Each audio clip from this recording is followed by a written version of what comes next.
Late tonight, on the border that divides mainland Spain from a tiny corner of Britain, a long queue.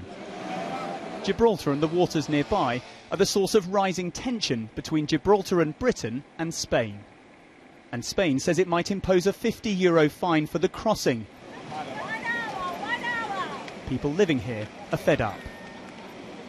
The source of the trouble are these huge blocks. Gibraltar says it was creating an artificial reef to protect marine life. Spain says the blocks were simply dumped to stop Spanish boats fishing in these waters. They must take those blocks away and allow the fishermen to work. All the government is doing is controlling its border against fiscal fraud and smuggling. Spain has long laid claim to Gibraltar, which stands on the southernmost tip of the Iberian Peninsula. Spain handed the land over to Britain in the Peace Treaty of Utrecht in 1713.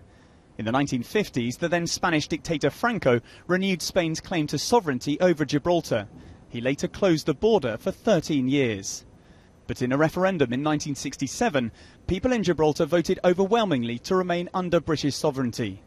Another referendum was held in 2002. This time, 99% of Gibraltarians rejected the prospect of shared sovereignty with Spain.